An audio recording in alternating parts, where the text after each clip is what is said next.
Shalom friends, एक बार फिर से आप सभी का स्वागत है। आज मैं आपके लिए लेकर आई हूँ एक 1 ईयर बाइबल रीडिंग कैलेंडर। अगर आपका कोई बाइबल रीडिंग रूटीन नहीं है और आप कभी भी अपनी पूरी बाइबल कंप्लीट नहीं कर पाए हैं, तो ये वीडियो आपके लिए है। इसमें ओल्ड टेस्टमेंट और न्यू टेस्टमेंट के सभी चैप्टर्स को डे वाइज ऑर्गेनाइज किया गया है। डे 1 से लेकर डे 365 तक के सभी चैप्टर्स आपको यहाँ मिलेंगे। डे 365 पर आप अपनी पूरी बाइबल कंप्लीट कर पाएंगे, तो आप इसके द्वारा आशीषित हों। और अगर आपको ये वीडियो पसंद आती है तो आप अपने फैमिली और फ्रेंड्स से शेयर करें, और अगर आप चाहें तो आप सब्सक्राइब, लाइक और कमेंट भी करें और बेल आइकन को प्रेस करके नोटिफिकेशन ऑन करना ना भूलें। सो प्रेज द लॉर्ड, शालोम to everyone. Let's get started. Day 247, Proverbs chapter number 5, व्यभिचार के विरुद्ध चेतावनी। हे मेरे पुत्र, मेरी बुद्धि की बातों पर ध्यान दे, मेरी समझ की ओर कान लगा, जिससे तेरा विवेक सुरक्षित बना रहे और तू ज्ञान के वचनों को थामे रहे। क्योंकि पराई स्त्री के होठों से मधु टपकता है और उसकी बातें तेल से भी अधिक चिकनी होती हैं, परंतु इसका परिणाम नागदौना सा कड़वा और दोधारी तलवार सा पैना होता है। उसके पांव मृत्यु की ओर बढ़ते हैं और उसके पग अधोलोक तक पहुंचते हैं, इसलिए उसे जीवन का समथर पथ नहीं मिल पाता। उसके चाल चलन में चंचलता है, परंतु उसे वह आप नहीं जानती।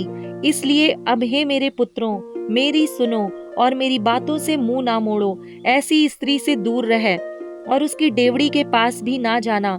कहीं ऐसा ना हो कि तू अपना यश औरों के हाथ और अपना जीवन क्रूर जन के वश में कर दे, या पराये तेरी कमाई से अपना पेट भरें और परदेशी मनुष्य तेरे परिश्रम का फल अपने घर में रखें, और तू अपने अंतिम समय में, जबकि तेरा शरीर क्षीण हो जाए, तब यह कहकर हाय मारने लगे, मैंने शिक्षा से कैसा बैर किया और डांटने वाले का कैसा तिरस्कार किया। मैंने अपने गुरुओं की बातें ना मानी और अपने सिखाने वालों की ओर ध्यान ना लगाया। मैं सभा और मंडली के बीच में प्रायः सब बुराइयों में जा पड़ा। तू अपने ही कुंड से पानी और अपने ही कुएं के सोते का जल पिया करना। क्या तेरे सोतों का पानी सड़क में और तेरे जल की धारा चौकों में बह जाने पाए? यह केवल तेरे ही लिए रहे और तेरे संग औरों के लिए ना हो।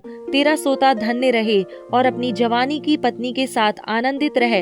प्रिय हिरणी या सुंदर सांभरनी के समान उसके स्तन तुझे सर्वदा संतुष्ट रखें और उसी का प्रेम नित्य तुझे आकर्षित करता रहे।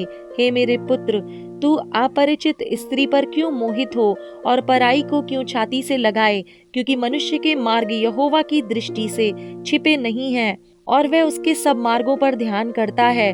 दुष्ट अपने ही अधर्म के कर्मों से फंसेगा और अपने ही पाप के बंधनों में बंधा रहेगा। वह शिक्षा प्राप्त किए बिना मर जाएगा और अपनी ही मूर्खता के कारण भटकता रहेगा। प्रोवर्ब्स चैप्टर नंबर 6, अन्य चेतावनियां। हे मेरे पुत्र, यदि तू अपने पड़ोसी का उत्तरदायी हुआ हो अथवा परदेशी के लिए हाथ पर हाथ मारकर उत्तरदायी हुआ हो, तो तू अपने ही मुंह के वचनों से फंसा और अपने ही मुंह की बातों से पकड़ा गया। इसलिए हे मेरे पुत्र, एक काम कर, अर्थात तू जो अपने पड़ोसी के हाथ में पड़ चुका है, तो जा उसको साष्टांग प्रणाम करके मना ले। तू ना तो अपनी आंखों में नींद और ना अपनी पलकों में झपकी आने दे, और अपने आप को हिरणी के समान शिकारी के हाथ से और चिड़िया के समान चिड़ीमार के हाथ से छुड़ा ले। हे आलसी, चींटियों के पास जा, उनके काम पर ध्यान दे और बुद्धिमान हो। उनके ना तो कोई न्याय होता है, ना प्रधान और ना प्रभुता करने वाला, तो भी वे अपना आहार धूप काल में संचय करती हैं और कटनी के समय अपनी भोजन वस्तु बटोरती हैं। हे आलसी, तू कब तक सोता रहेगा? तेरी नींद कब टूटेगी? कुछ और सो लेना, थोड़ी सी नींद, एक और झपकी, थोड़ा और छाती पर हाथ रखे लेटे रहना।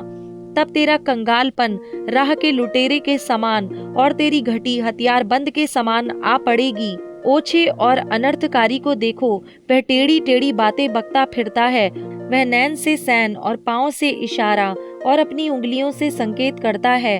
उसके मन में उलटफेर की बातें रहती। वह लगातार बुराई गढ़ता है और झगड़ा रगड़ा उत्पन्न करता है। इस कारण उस पर विपत्ति अचानक आ पड़ेगी। वह पल भर में ऐसा नष्ट हो जाएगा कि बचने का कोई उपाय ना रहेगा।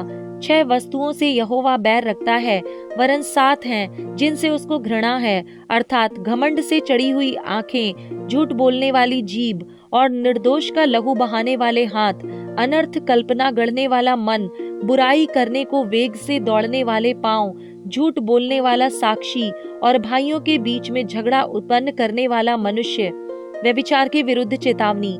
हे मेरे पुत्र, मेरी आज्ञा को मान और अपनी माता की शिक्षा को ना तज। इनको अपने हृदय में सदा गांठ बांधे रख और अपने गले का हार बना ले। वह तेरे चलने में तेरी अगुवाई और सोते समय तेरी रक्षा करे और जागते समय तुझसे बातें करेगी। आज्ञा तो दीपक है और शिक्षा ज्योति, और सिखाने वाले की डांट जीवन का मार्ग है, ताकि तुझको बुरी स्त्री से बचाए और पराई स्त्री की चिकनी चुपड़ी बातों से बचाए। उसकी सुंदरता देखकर अपने मन में उसकी अभिलाषा ना कर, वह तुझे अपने कटाक्ष से फंसाने ना पाए, क्योंकि वैश्यगमन के कारण मनुष्य टुकड़ों का भिखारी हो जाता है, परंतु व्यभिचारिणी अनमोल जीवन का अहेर कर लेती है। क्या हो सकता है कि कोई अपनी छाती पर आग रख ले और उसके कपड़े ना जलें? क्या हो सकता है कि कोई अंगारे पर चले और उसके पांव ना झुलसें? जो पराई स्त्री के पास जाता है उसकी दशा ऐसी ही है, वरन जो कोई उसको छुएगा वह दंड से ना बचेगा।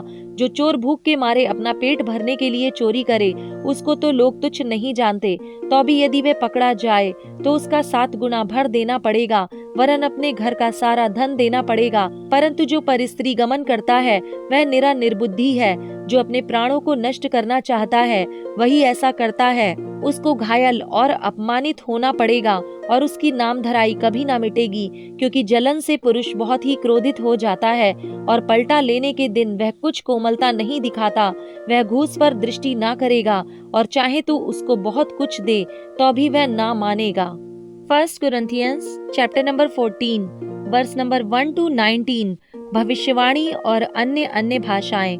प्रेम का अनुकरण करो और आत्मिक वरदानों की भी धुन में रहो, विशेष करके यह कि भविष्यवाणी करो, क्योंकि जो अन्य भाषा में बातें करता है वह मनुष्यों से नहीं परंतु परमेश्वर से बातें करता है, इसलिए कि उसकी बातें कोई नहीं समझता, क्योंकि वह भेद की बातें आत्मा में होकर बोलता है। परंतु जो भविष्यवाणी करता है वह मनुष्यों से उन्नति और उपदेश और शांति की बातें कहता है। जो अन्य भाषा में बातें करता है वह अपनी ही उन्नति करता है, परंतु जो भविष्यवाणी करता है वह कलीसिया की उन्नति करता है। मैं चाहता हूँ कि तुम सब अन्य भाषाओं में बातें करो, परंतु इससे अधिक यह चाहता हूँ कि भविष्यवाणी करो, क्योंकि यदि अन्य भाषाएं बोलने वाला कलीसिया की उन्नति के लिए अनुवाद ना करे तो भविष्यवाणी करने वाला उससे बढ़कर है। इसलिए हे भाइयों, यदि मैं तुम्हारे पास आकर अन्य भाषाओं में बातें करूं और प्रकाश या ज्ञान या भविष्यवाणी या उपदेश की बातें तुमसे ना कहूं, तो मुझसे तुम्हें क्या लाभ होगा? इसी प्रकार यदि निर्जीव वस्तुएं भी जिनसे ध्वनि निकलती है, जैसे बांसुरी या बीन, यदि उनके स्वरों में भेद ना हो, तो जो फूंका या बजाया जाता है वह कैसे पहचाना जाएगा? और यदि तुरही का शब्द साफ ना हो तो कौन लड़ाई के लिए तैयारी करेगा? ऐसे ही तुम भी यदि जीभ से साफ साफ बातें ना कहो तो जो कुछ कहा जाता है वह कैसे समझा जाएगा? तुम तो हवा में बातें करने वाले ठहरोगे। जगत में कितने ही प्रकार की भाषाएं क्यों ना हो, परंतु उनमें से कोई भी बिना अर्थ की ना होगी। इसलिए यदि मैं किसी भाषा का अर्थ ना समझूं तो बोलने वाले की दृष्टि में परदेशी ठहरूंगा और बोलने वाला मेरी दृष्टि में परदेशी ठहरेगा। इसलिए तुम भी जब आत्मिक वरदानों की धुन में हो तो ऐसा यत्न करो कि तुम्हारे वरदानों की उन्नति से कलीसिया की उन्नति हो। इस कारण जो अन्य भाषा बोले वह प्रार्थना करे कि उसका अनुवाद भी कर सके।